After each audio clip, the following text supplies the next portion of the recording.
लो भाई, कर दिया WWE ने मेरे और तुम्हारे ऊपर एक बहुत बड़ा एहसान, क्योंकि जॉन सीना नहीं आज रॉ पे नहीं आए, बस उनकी डेट्स अनाउंस हो गई हैं और आज रॉ से वैसे हमको एलिमिनेशन चेंबर के सारे स्पॉट्स भी पता लग गए। Okay, hello chatters, my name is Rohit and you are watching wrestle chatter. तो इस वीडियो में बात करेंगे आज रॉ के बारे में। रोड टू रेसलमेनिया चल रही है, देखते हैं आज की मंडे नाइट रॉ कैसी फील हुई है, पूरा रिव्यू और सारी चीजें तो मैं आपको बताने वाला हूं। लेकिन पहले रॉ की बात करने से पहले थोड़ी जॉन सीना की बात कर लेते हैं, क्योंकि WWE ने जॉन सीना की डेट्स ऑफिशियली अनाउंस कर दी हैं। ये जो उनका यूरोपियन पूरा टूर होने वाला है, वहां पे आप देख सकते हो 17 मार्च को बेल्जियम में आएंगे जॉन सीना, 24 मार्च को स्कॉटलैंड में और 31 मार्च को इंग्लैंड में यानी कि लंदन से वो आने वाले हैं। तो चलो, अब इन 3 डेट्स पे तो आप बिल्कुल आराम से लंबी सांस ले सकते हो कि यहाँ पे तो जॉन सीना आएंगे। और ये डेट्स को देख के मैं यही सोच रहा था कि अगर रोड टू रेसलमेनिया में जॉन सीना का ऐसा हाल है और हम अभी से इतना रोना धोना मचा रहे हैं, तो सोचो जब फेयरवेल टूर होगा, रेसलमेनिया खत्म हो जाएगी, WWE में मामला जो इतनी गर्मी पे चलता है वो नीचे तो आता ही आता है, तो फिर उस टाइम पे ये क्या करने वाले हैं? क्योंकि जब इस इंपॉर्टेंट टाइम को ये इंपॉर्टेंट नहीं समझ रहे पूरा फेयरवेल टूर अनाउंस करके, तो भैया मेरी तो सही में अब इतनी कोई खास एक्सपेक्टेशन है नहीं। अब देखते हैं आगे क्या कहानी सीन चलने वाले। लेकिन आज की रॉ की बात करते हैं और सबसे पहले रॉ की जो स्टार्टिंग है वो करते हैं सैमी ज़ेन। और सैमी ज़ेन जिस तरीके से आए थे, मैं जब रैंडी ऑर्टन के बारे में सोच रहा हूँ ना कि यार उसको भी तो पैकेज पाल ड्राइवर ही पड़ा था, तो वो क्यों इतने टाइम से गायब हो गया? सारे बंदे तो पिट पिटा के आ भी गए। तो ये तो मेरे को चीज़ हमेशा ही कंफ्यूज करती है। कोई भाई मुझे इसका आंसर दे सके तो कमेंट सेक्शन आपके लिए हमेशा ही खुला रहता है। सैमी ज़ेन आते हैं और कहते हैं कि मैं जब रिहैब में था ना, तो केविन ओवेंस और मेरी हिस्ट्री के बारे में मैंने सोचा कि जिस तरीके से हम दोनों बंदों का नाम आपस में जुड़ा हुआ है और किसी का भी इस तरीके से नहीं जुड़ा। हम एनएक्सटी से पहले साथ में थे, हम एनएक्सटी में साथ में थे, मेन रोस्टर में साथ में थे, हमने रेसलमेनिया को साथ में मेन इवेंट किया है। लेकिन इस बार जो हुआ है ना, there is no forgiving and forgetting, क्योंकि इतना मामला एक्सट्रीम हो चुका है। केविन ओवेंस मेरे को सिर्फ मारने नहीं, मेरा करियर खत्म करने आया था। And the problem is you didn't get the job done, कि भाई तूने मुझे खाली छोड़ दिया तो मैं तुझे नहीं छोड़ने वाला। फिर सैमी ज़ेन कहते हैं मैं भी टोरंटो में होने वाला हूँ। ये मैच ऑफिशियल हुआ नहीं था क्या पहले? मतलब अभी तो मैं देख रहा था कहीं रॉ से पहले कि ये मैच ऑफिशियल हो गया है। अब इतने में एडम पियर्स आते हैं, कहते हैं भाई हमने तुमको बोला है, समझाया है, मेडिकली तुम क्लियर नहीं हो, तुम नहीं लड़ सकते केविन ओवेंस के साथ एलिमिनेशन चेंबर में, so the answer is no. ये करके उन्होंने क्लियर बोल दिया।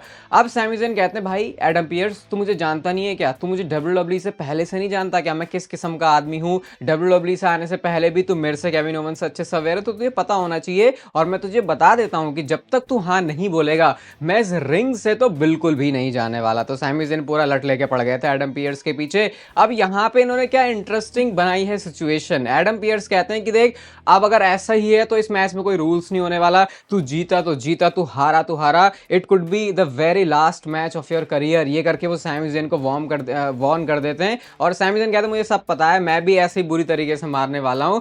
तो it is not official, but Kevin Owens versus Sami Zayn का मैच होगा एलिमिनेशन चेंबर में। अगर आप कह रहे हो ये क्या बात हुई भाई, तो अनसैंक्शन्ड मैच आपको पता है WWE में क्या होते हैं, प्रोफेशनल रेसलिंग में क्या होते हैं। मतलब कि इस मैच पे ये कोई WWE के रिकॉर्ड में नहीं लिखा जाएगा इस मैच को कि यहाँ क्या हुआ था। मतलब कि WWE की कोई रिस्पॉन्सिबिलिटी नहीं होने वाली कि इस मैच में क्या होगा, कोई किसको कैसे मार देगा, किसी की जान जाए, जिए मरे, इस चीज से WWE को कोई लेना देना नहीं है। क्योंकि मेडिकली तो सैमी ज़ेन फिट है नहीं, लेकिन फिर भी उनकी जबरदस्ती की वजह से इस मैच को थोड़ा सा और इंटेंस बना रहे हैं और इसको इन्होंने अनसैंक्शन्ड मैच कर दिया। अब आप सोचो कि टोरंटो से होने वाला एलिमिनेशन चेंबर, दोनों वहीं के बंदे हैं, तो भाई इस मैच के अराउंड तो ऐसा लग रहा है वैसे देख के कि सिर्फ क्या ये टोरंटो में हो रही है एलिमिनेशन चेंबर इस वजह से कर रहे हैं। थोड़ा थोड़ा मुझे ऐसी फील आ रही है इसको लेके, क्योंकि अचानक से वो केविन ओवेंस का आना वो थोड़ा सा कम सेंस बना। भले ही सैमी ज़ेन को उन्होंने दिखा दिया था रॉयल रंबल में, बट जो भी है परफॉर्मेंस तो ये जबरदस्ती डिलीवर करने वाले हैं। अब इसको अनसैंक्शन्ड मैच बना दे, जो कि WWE बड़ी सोच समझ के स्टिपुलेशन डालती है, तो डेफिनेटली इस मैच में मजा तो आने वाला है। इसके बाद शो पर अगला मैच आता है AJ Styles versus Dom Dom के बीच में। कार्लिटो होते हैं यहाँ पे, जो कि एजे स्टाइल्स को एक बार तो फिनोमिनल फोरआर्म को लैंड नहीं करने देते। उसके बाद 619 लगा दिया, डोमिनिक मिस्टीरियो ने स्प्लैश मारने जा रहा था लेकिन उसको अवॉइड कर दिया, कार्लिटो को बजाया और उसके बाद स्टाइल्स क्लैश को लगा के ये मैच जो है एजे स्टाइल्स जीत चुके हैं। और इसके बाद ट्रिपल एच ने ऐसी चीज कर दी है भाई, मैं कितना ज्यादा खुश हुआ इस चीज को देख के मैं बता नहीं सकता। एजे स्टाइल्स रिंग के बीच में पोज कर रहे होते हैं और उसी टाइम पर पीछे से ब्रॉन ब्रेकर भी फ्रेम में दिखते हैं। होते हैं जो कि बिल्कुल मेजर कर रहे थे, स्पीयर मारने के लिए बिल्कुल तैयार थे।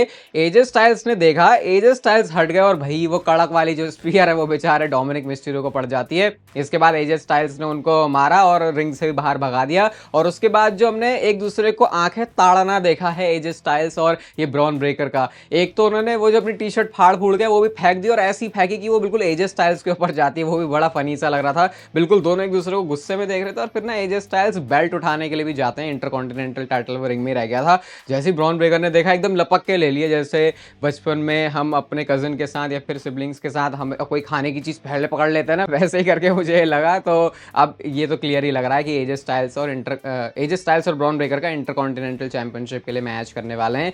जो डिजर्विंग स्पॉट है एजे स्टाइल्स को वो अब उनको मिलना शुरू हो चुका है। और मैं तो बोलूंगा कि ब्रॉन ब्रेकर को भी एक बढ़िया सा अपोनेंट चाहिए था जो कि इस एजे स्टाइल्स और ब्रॉन ब्रेकर की फ्यूड से डब्ल्यूडब्ल्यूई बढ़िया करके आगे चला सकती है। और डेफिनेटली लोग तो इसमें पूरे इन्वेस्टेड होंगे ही। इसके बाद शो पर आईवी नाइल और डेकोटा काई का मैच था। ये टूर्नामेंट के अंदर जो चल रहा है वही था।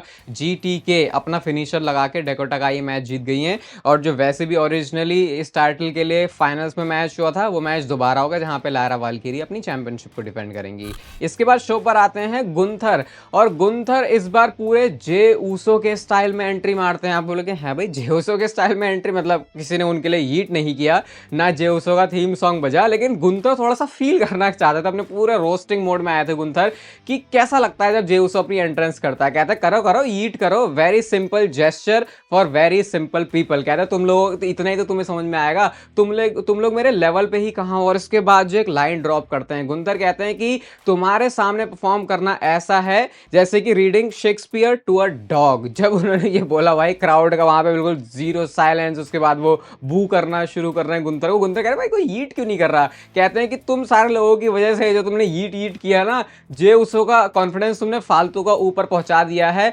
पता नहीं है तुम्हें कि उसके बस की कुछ भी नहीं है। और उस बंदे का कॉन्फिडेंस इतना हो गया कि उसने मेरे अगेंस्ट जाने का सोचा, वो भी रेसलमेनिया में। जे उसो भैया तेरा मैच यहां नहीं हो रहा जहां पे लोग ईट करते हैं, ये मैच होगा रिंग में। और जब वहां पे तू मेरे सामने उतरेगा तो मैं आउट क्लास करने वाला हूं, बुरी तरीके से आउट परफॉर्म करने वाला हूं तुझे। गुंथर का ये जो अपने अंदर का कॉन्फिडेंस है भाई, मतलब इतना कॉन्फिडेंट बंदा शायद ही आपको डब्ल्यूडब्ल्यूई के कोई प्रोमो में दिखेगा। उसके बाद वो लोगों से ही सवाल पूछते हैं, क्या तुमको सही में लगता है कि कोई भी चांस है कि जे ऊसो मेरे सामने जीते। कहते चलो तुम तो जवाब नहीं दे रहे, प्रोफेशनल लोगों से अनबायस्ड ओपिनियन लेते हैं। तो वो पैट मैकेफी और माइकल कोल के पास जाते हैं। पैट मैकेफी के ऊपर माइक फेंक के मारा उन्होंने। कहते बता तेरे को क्या लगता है जे ऊसो जीतेगा। तो माइकल कोल ने पहले ही वार्न कर दिया था, देख भाई थोड़ा आराम से संभल के, क्योंकि गुंथर के दिमाग की सटक जाएगी तो तेरी सटका सकता है। बट जवाब तो उन्होंने यही दिया, कहते I hope so Jey Uso तुझे हरा दे और वो नया चैंपियन बन जाए। इसके बाद पता नहीं गुंथर क्या ही करने जा रहे थे पैट मैकेफी के साथ। जे ऊसो का थीम सॉन्ग प्ले हो जाता है। इस बार जे ऊसो की कोई वहां से कॉन्सर्ट वाली एंट्रेंस नहीं होती है, वो रैम्प से निकल के आते हैं और सिक्योरिटी वाले बंदों रेफरी वालों ने उनको पहले से ही रोका हुआ था। इसके बाद ये एक दूसरे को मारते हैं, फिर सिक्योरिटी वाले बंदे अलग कर रहे हैं, जे उससे कूद रहे हैं। तो अभी इनको फिलहाल सेपरेट ही रखा जा रहा है क्योंकि मैच इनका ऑफिशियल हो गया है। अब मैं ये सोच रहा हूँ कि अभी रेसलमेनिया होने में काफ़ी हफ्ते हैं, मतलब 9-10 हफ्तों के आसपास है अभी टाइम।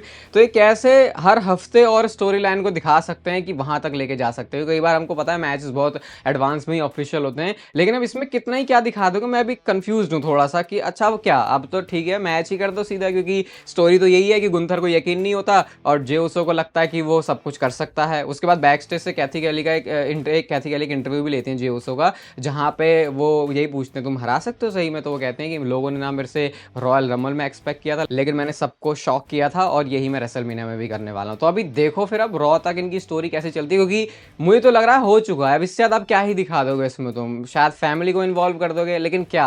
तो मैं ये भी नहीं कह रहा कि मैं इंटरेस्टेड नहीं हूँ देखने में, बट क्या दिखाएंगे वो देखने में मैं इंटरेस्टेड हूँ। इसके बाद शो पर मैच आता है पेंटा वर्सेस स्पीड डन के बीच में। ब्रूजर वेट वाला स्टाइल है उनका, पेंटा का तो है ही इन रिंग अपनी स्किल्स के लिए वो जाने जाते हैं। वो हाथ तोड़ते हैं ना जब पीट डन, बड़ा अजीब सा लगता है मुझे वो देखते हुए।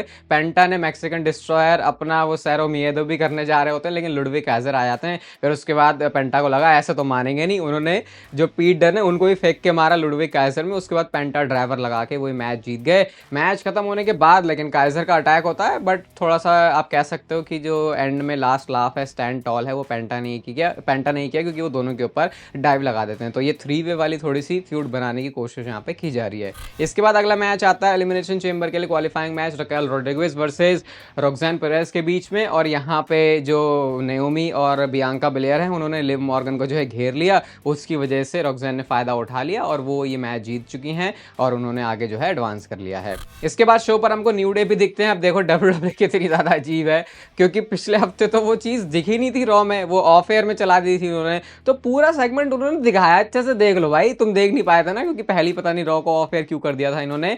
न्यू डे आती है और कहती है तुम सब यार, ये एक्जेवियर वुड्स कहते हैं तुम सब पागल ही हुए जा रहे हो। जब सबने बिगी के बारे में बोल दिया, अब कोफी बोलते तुम क्या रे मिस्टीरियो को लॉकर रूम का लीडर बोलोगे? मैं रे मिस्टीरियो से ज्यादा टाइटल जीत चुका हूं, मैं डब्ल्यूडब्ल्यू में रे मिस्टीरियो से ज्यादा टाइम स्पेंड कर चुका हूं, तो कायदे से मुझे लॉकर रूम लीडर होना चाहिए। एलडब्ल्यू इसके बाद आती है, पता नहीं रे मिस्टीरियो को थोड़ा सा इन्होंने शायद स्टोरी से ऑफ कर दिया है। ड्रैगन ली कहते हैं कि जो तुमने किया है उसकी कोई माफी नहीं है। उसके बाद 3-on-2 वाली सिचुएशन हो जाती है और न्यू डे को जरा देखना। अब एक तो होता हल्का फुल्का करके भागना, लिटरली गोली की रफ्तार से भागे हैं ये पूरे एक्जेवियर वुड्स और कोफी किंगस्टन, जैसे कि पता नहीं कौन सही 3 बंदे आ गए थे उनको मारने के लिए। वो बहुत ज्यादा फनी लगा मुझे।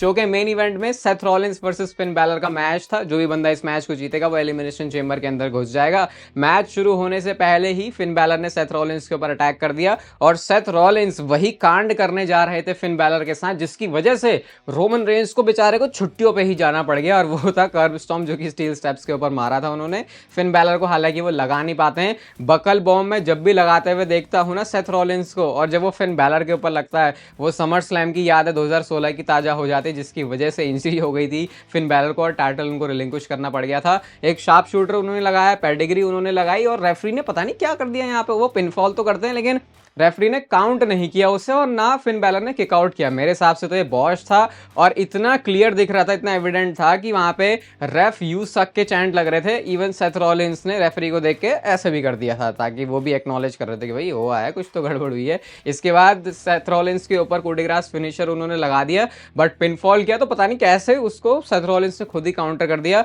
और इन सारी चीजों के बीच में सेथ रॉलिंस का स्टॉम्प लगता है, पिनफॉल उन्होंने किया। और जैसा एक्सपेक्टेड था कि सेथ रॉलिंस उतरेंगे एलिमिनेशन चेंबर मैच में, अब वो उतरने जा रहे हैं और जो फील्ड है वो पूरी तरीके से सेट हो चुकी है। इस मैच को लेके हाइप तो है भाई, देखो कि कौन सा सुपरस्टार यहाँ पे जीतेगा। आज की अगर मैं रॉ की बात करूं, देखो मैं तो ऐसे रोड टू रेसलमेनिया की रॉ के हिसाब से ही लेके चलने वाला हूं। वैसी तो फील हो नहीं रही देखो ये, बट 3.5 स्टार की रेटिंग में इस वाले शो को दे दूंगा। आपको रॉ कैसी लगी आप कमेंट सेक्शन में बताना। ये वीडियो आपको अच्छी लगी तो इसे लाइक कर दो, चैनल को सब्सक्राइब कर दो ऐसे और मस्त डब्ल्यूडब्ल्यूई से रिलेटेड कंटेंट के लिए। और तब तक पे लेते रहो जिंदगी के मजे।